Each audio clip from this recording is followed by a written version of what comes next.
परमेश्वर के दैनिक वचन। पर मैं तुमसे कहता हूं कि यहां वो है जो मंदिर से भी बड़ा है। यदि तुम इसका अर्थ जानते, मैं दया से प्रसन्न होता हूं, बलिदान से नहीं, तो तुम निर्दोष को दोषी न ठहराते। मनुष्य का पुत्र तो सप्त के दिन का भी प्रभु है। यहां मंदिर किसे संदर्भित करता है? आसान शब्दों में कहें तो ये एक भव्य ऊंची इमारत को संदर्भित करता है, और व्यवस्था के युग में मंदिर याजकों के लिए परमेश्वर की आराधना करने का स्थान था। जब प्रभु यीशु ने कहा कि यहां वो है जो मंदिर से भी बड़ा है, तो वो किसे संदर्भित करता है? स्पष्ट रूप से वो देह में मौजूद प्रभु यीशु है, क्योंकि केवल वही मंदिर से बड़ा था। इन वचनों ने लोगों को क्या बताया? उन्होंने लोगों को मंदिर से बाहर आने के लिए कहा। परमेश्वर पहले ही मंदिर को छोड़ चुका है और अब उसमें कार्य नहीं कर रहा। इसलिए लोगों को मंदिर के बाहर परमेश्वर के पदचिन्ह ढूंढने चाहिए और उसके नए कार्य में उसके कदमों का अनुसरण करना चाहिए। जब प्रभु यीशु ने यह कहा, तो उसके वचनों के पीछे एक आधार था, और वो ये कि व्यवस्था के अधीन लोग मंदिर को स्वयं परमेश्वर से भी बड़ा समझने लगे थे। अर्थात लोग परमेश्वर की आराधना करने के बजाय मंदिर की आराधना करते थे।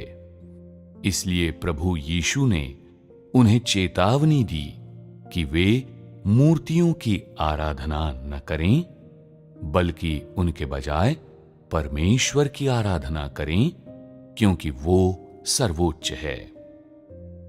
इसलिए उसने कहा, मैं दया से प्रसन्न होता हूं, बलिदान से नहीं।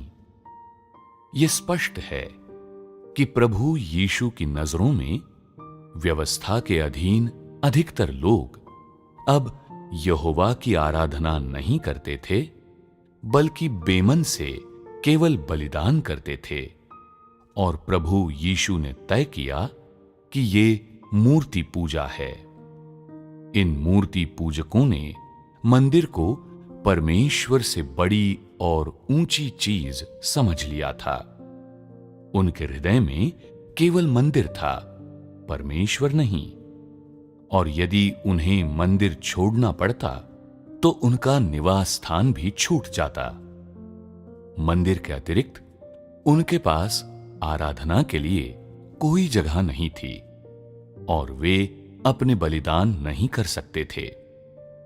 उनका तथाकथित निवास स्थान वो था जहां वे यहोवा परमेश्वर की आराधना करने का झूठा दिखावा करते थे, ताकि वे मंदिर में रह सकें और अपने खुद के क्रियाकलाप कर सकें।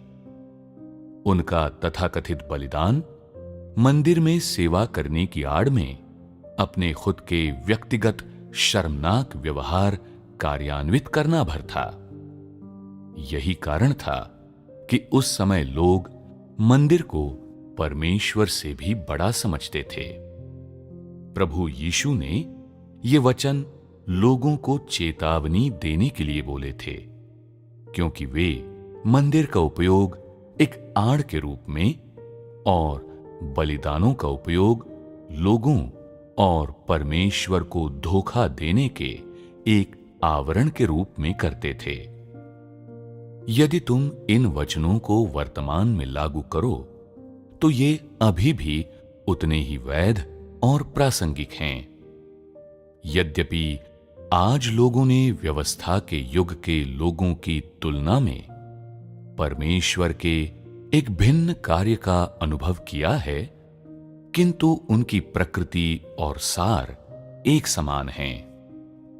आज के कार्य के संदर्भ में लोग अभी भी उसी प्रकार की चीजें करेंगे जो इन वचनों में दर्शाई गई हैं, मंदिर परमेश्वर से बड़ा है। उदाहरण के लिए, लोग अपना कर्तव्य निभाने को अपने कार्य के रूप में देखते हैं। वे परमेश्वर के लिए गवाही देने और बड़े लाल अजगर से युद्ध करने को प्रजातंत्र और स्वतंत्रता के लिए मानवाधिकारों की रक्षा हेतु किए जाने वाले राजनीतिक आंदोलनों के रूप में देखते हैं।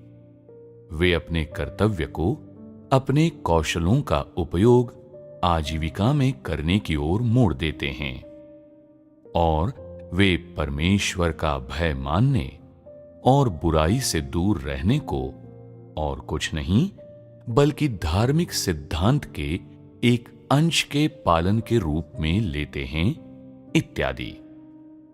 क्या ये व्यवहार बिल्कुल मंदिर परमेश्वर से बड़ा है कि समान नहीं है? सिवाय इसके कि 2000 वर्ष पहले लोग अपना व्यक्तिगत व्यवसाय भौतिक मंदिरों में कर रहे थे, जबकि आज लोग अपना व्यक्तिगत व्यवसाय अमूर्त मंदिरों में करते हैं। जो लोग नियमों को महत्व देते हैं, वे नियमों को परमेश्वर से बड़ा समझते हैं। जो लोग हैसियत से प्रेम करते हैं, वे हैसियत को परमेश्वर से बड़ी समझते हैं। जो लोग अपनी आजीविका से प्रेम करते हैं, वे आजीविका को परमेश्वर से बड़ी समझते हैं, इत्यादि। उनकी सभी अभिव्यक्तियां मुझे ये कहने के लिए बाध्य करती हैं, लोग अपने वचनों से परमेश्वर को सबसे बड़ा कहकर उसकी स्तुति करते हैं, किंतु उनकी नजरों में हर चीज परमेश्वर से बड़ी है। ऐसा इसलिए है क्योंकि जैसे ही लोगों को परमेश्वर का अनुसरण करने के अपने मार्ग के साथ साथ अपनी प्रतिभा प्रदर्शित करने या अपना व्यवसाय या अपनी आजीविका चलाने का अवसर मिलता है, वे परमेश्वर से दूरी बना लेते हैं और अपने आप को अपनी प्यारी आजीविका में झोंक देते हैं। जो कुछ परमेश्वर ने उन्हें सौंपा है, उसे और उसकी इच्छा को बहुत पहले ही त्याग दिया गया है।